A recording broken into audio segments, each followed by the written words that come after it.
Ka-Express, dalawang batang atleta ang nagsisilbing pag-asa ng sambayanang Pilipino sa international sports stage.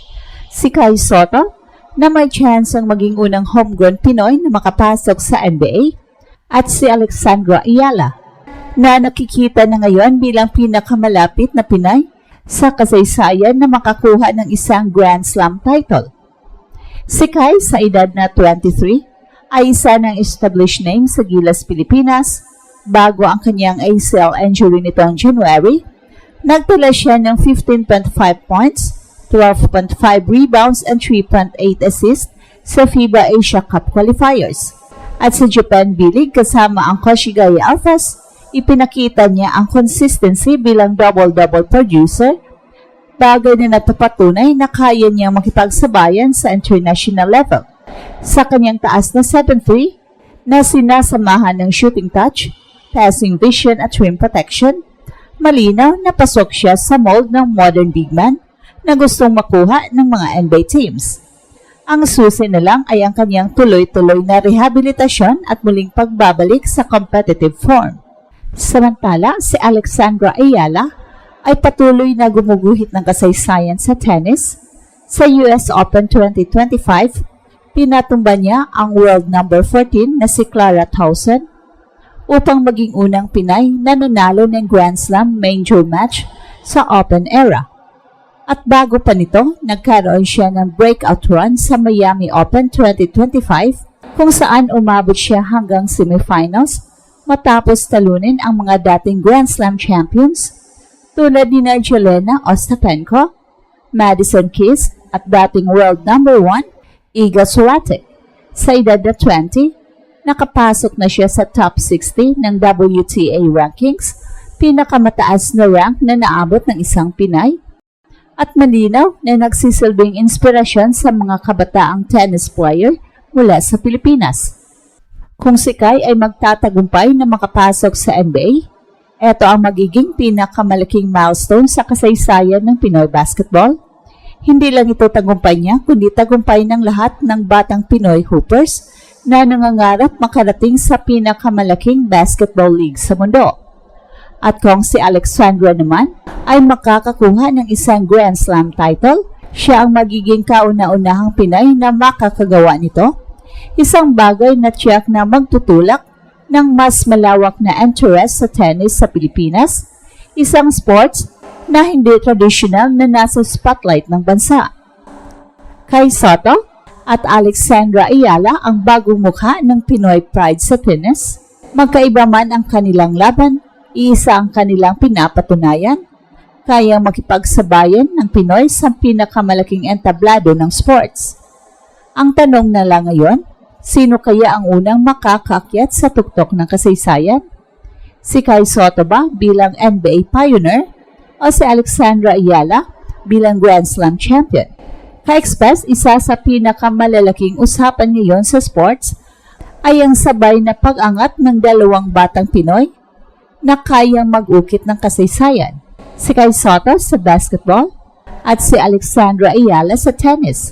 Parehong bata, parehong may edad na wala pa sa peak years, pero kapwa nagbubukas ng pintuan tungo sa pinakamalaking liga at torneo sa mundo. Kung si Kai ay makakarating sa NBA bilang unang homegrown Pinoy at si Alexandra ay makakukuha ng Grand Slam title bilang unang Pinay, tiyak na magbabago ang mukha ng Philippine sports. At simulan natin kay Kai. Sa kanyang taas na 7'3", hindi na nakapagtataka na maraming scouts ang nakatingin sa kanya. Ang kakaiba kay Kai ay hindi lamang ang kanyang tangkad, kundi pati na rin ang kanyang versatility bilang modern big man. Marunong siyang magpasa, kaya niyang sumabay sa pick and roll plays, at meron siyang shooting touch na bihirang makita sa ganitong taas. At bago ang kanyang ACL injury nitong January, ipinakita ni Kai sa Gilas, Pilipinas na siya ay consistent double-double threat. At sa Japan B-League kasama ang Koshigaya Alphas, isa rin siya sa pinaka-maambag na player, at kahit may injury setback, nananatiling mataas ang respeto sa kanya ng mga eksperto. At ang tanong, kaya ba niyang bumalik, stronger, at makuha ang matagal ng pinapangarap ng mga Pinoy? isang NBA contract. Well, samantala, ibang kwento naman ang kay Alexandra Ayala. Sa murang edad na 20, naabot na niya ang WTA Top 60 at tinatarget niya na pumasok sa Top 30 sa mga susunod na taon. Ang kanyang breakout performance sa Miami Open 2025 kung saan tinalo niya sina Ostapenko, Kiss at Swiatek ay nagpapatunay na kaya niyang makipagsabayan sa pinakamalalaking pangalan sa women's tennis. Dagdag pa rito, ang kanyang panalo kontra number 14, Clara Tauson sa US Open 2025 ay nagbigay daan para sa kasaysayan. Unang Pinay na nakapanalo ng Grand Slam main draw match at sa training niya sa Rafael Nadal Academy sa Spain, nadadala niya ang disiplina, technique at fighting spirit na nakikita ngayon sa kanyang paglalaro.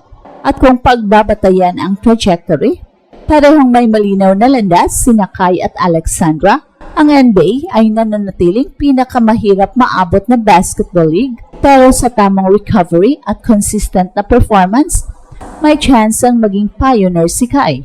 At sa tennis naman, ilang beses nang pinatunayan ni Alexandra na kaya niyang talunin ang mga top seeds. Kapag nagawa niyang mapanatili ang momentum at maiwasan ang injury, maaari siya ang unang Pinay si Grand Slam champion.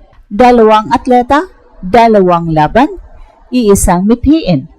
Ang buuin ang pangalan ng Pilipinas sa global sports stage. Kai Sotto at Alexandra Ayala ay parehong halimbawa na kahit maliit ang bansa, malaki ang pusong kayang sumabay sa mundo. At ang huling tanong nila, sino kaya sa kanilang dalawa ang unang makakaakyat sa pinakamataas na entablado ng kanilang larangan? Ka-Express, hindi sapat ang talento lang para makarating sa pinakamataas na antas ng sports. Ang susi sa long-term success ay ang tamang training environment at support system. Dito natin makikita ang malaking pinagkaiba at pagkakapareho ni Kai Sotto at Alexandra Ayala. Si Kai ay lumaki sa Pilipinas pero maaga siyang lumabas ng bansa para habulin ang kanyang NBA dream. Dumaan siya sa Ateneo High School program bago tumuloy sa The Skill Factory sa US at kalaunan ay naging bahagi ng NBA G League Ignite. Kahit hindi siya agad nakakuha ng NBA spot, ang exposure na ito ay nagbigay sa kanya ng karanasan laban sa mga top-level prospects. Pagbalik niya sa Asia, pinili niya ang Japan B-League kung saan mas consistent siyang nakapaglaro at nade-develop bilang centerpiece ng Koshigaya Alphas.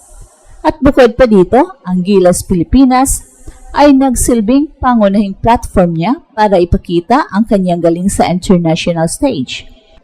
At ito ang Express Info kung saan bawat kwento ginulat ang mundo. Don't forget to like and subscribe.